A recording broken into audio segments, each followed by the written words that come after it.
Hello and welcome back to another episode of MCW, and we are back today following New Year's Beatdown, where we crowned a new women's champion in Jacqueline Moore, and we are heading into Northern England this time, into Sheffield once again with the 144 capacity, I assume, high school gym, and we are expecting 103 fans. I know it's called Midlands Mayhem. Usually this will be locked to the Midlands. However, because we had New Year's Beatdown, we've already gained our popularity point in the Midlands.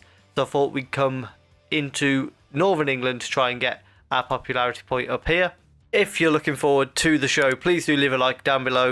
Comment what you think of the new champion in Jacqueline Moore, and subscribe if you're enjoying the content. Let's jump into the show.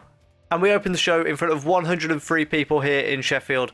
And in a poor match, Zach Knight defeats Chris Brooks in 6:56 by submission with a Zodiac Sleeper in a 27 rated match. So not great. However, it's still enough for us to gain popularity here in Northern England if that was the peak of our show. And I'm sure it won't be. But after the match, in a 22 rated segment, he just says, look, I've defended my title against Roy Knight. I haven't got to do that again. Now, obviously, if you didn't see New Year's Beatdown, I highly recommend going and checking the show out. But Zach Knight did defend his title, but by getting disqualified. Therefore, did he really defend his title?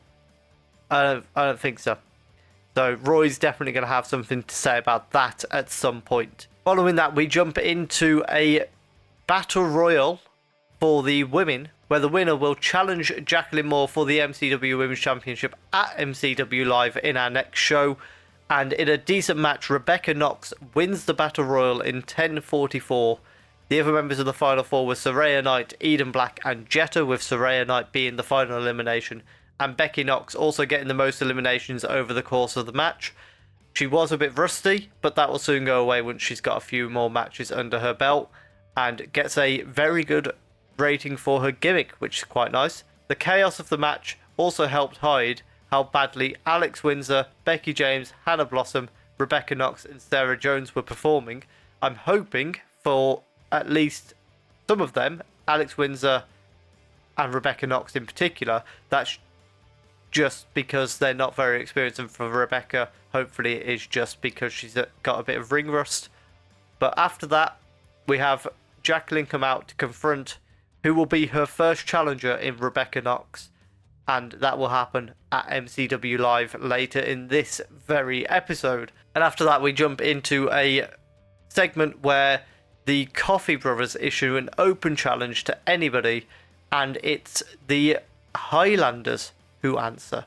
Robbie and Rory McAllister, who you may remember from WWE, they are here in MCW, and their match gets a 29 rating as the Highlanders defeat the Coffee Brothers when Joe Coffey got intentionally disqualified while fighting Robbie McAllister. And after the match, they continue to attack them with chairs, beating the life out of the Highlanders. So they were being pushed a bit too much, didn't like it, and decided, let's just attack them.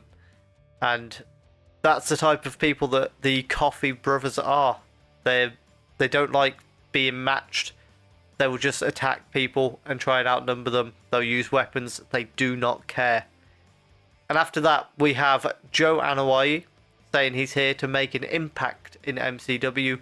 Hence the reason that he made his debut on our biggest show so far, spearing our MCW champion in Lionheart. Definitely doing exactly what I said and making an impact, getting a segment rating of 24. And next up, I believe it is time for our main event. It is indeed, and in a decent match, Zack Sabre Jr. defeats Clint Majera in 9:55 by pinfall with a Tiger Suplex following interference from Marty Scurll. They get a segment rating of 44, so a pretty good match for our main event. And afterwards, in a 36 rated segment, Marty says him and Zack will out-wrestle everyone in MCW. That rings particularly true for Zack Sabre Jr., who we know is a fantastic wrestler, Marty Scurll, despite not winning the title at New Year's Beatdown, he still gave a very impressive showing, and alongside Zack Sabre Jr., they could be a pretty good force here in MCW. So we end the show with a 40 rating. It does increase our popularity in Northern England, which we love to see. And we'll go around and we'll give Rebecca Knox a hug because she's made her debut. Robbie McAllister, we will also will tell him he had a good performance, and Zack Sabre Jr. can be pointed out as a good example, and they are all pleased with that. So we'll head now to MCW Live, and we may be heading to a new area of the United Kingdom. And for our second show of the episode, MCW Live, we are going out of Southern England, and we've chosen Horndean Technical College with a capacity of 150 to run the show from. Similar thing as what we did with Northern England. We got our popularity point up to 10, therefore in Southern England we're still on 8, and we are able to get that up to 9 hopefully with this show. Let's jump in and see what we've got. And we open the show with a surprisingly good match. About that had decent wrestling but not much heat, but Holly Blossom defeating Kaylee Ray in 5 minutes 40 by submission following interference from Hannah Blossom. A 36 rating, which I'm quite surprised about. Kaylee Ray getting an initial rating of very good for her gimmick, as we are in front of 120 people here. So a very good opening to the show, and one that I didn't expect to be that good. And after the match, we have a little interview with Rebecca Knox saying tonight she has a chance to have the best night of her career so far, and she intends to take it. Following that, in another decent match, the leaders of the new school, Marty Scurll and Zack Sabre Jr., defeat Clint Majera and Chris Brooks in a tag team match when Marty Scurll pinned Clint after a graduation. That gets a 46 rating, so another really good match for us here. Marty Scurll and Zack Sabre Jr., 52 and 55 ratings. They are putting on some great matches, and I fully intend to make as much use of them as we can.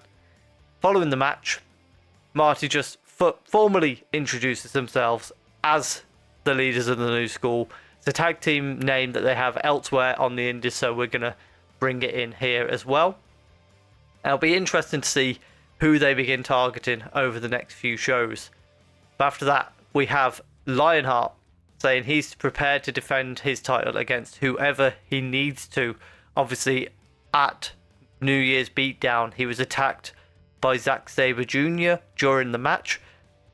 He was then attacked after the match by Joe Anoa'i. So he has got plenty of people seemingly after his title at this stage. And he's been champion for a while now, and the target on his back is only getting bigger. After that, we jump back into the ring, and in a bout that had great heat and good wrestling, Dave Mastiff defeats Roy Knight in 9:23 by pinfall with a discus lariat, following a distraction from Zack Knight. So despite that Zack 2 weeks ago at Midlands Mayhem said, I don't need to defend my title against Roy, he's still getting involved in Roy's matches. You'd think if he's so determined he doesn't need to face him, he'd stay out of his business. And after the match, he kind of, says to Dave, why don't you beat him down a bit more? After the match, as he tries to do so, Big Damo makes his debut, biting off Mastiff, who then backs off. So these two behemoths squaring off as Mastiff backs off on this occasion, but he was on the back of just having a match. So not something that we can expect to see should they come face to face in future, I don't think. And after that, we have Pete Dunne in a 22 rated segment just saying, I've beaten Trent Seven in that last man standing match. I'm ready to move on to my next fight.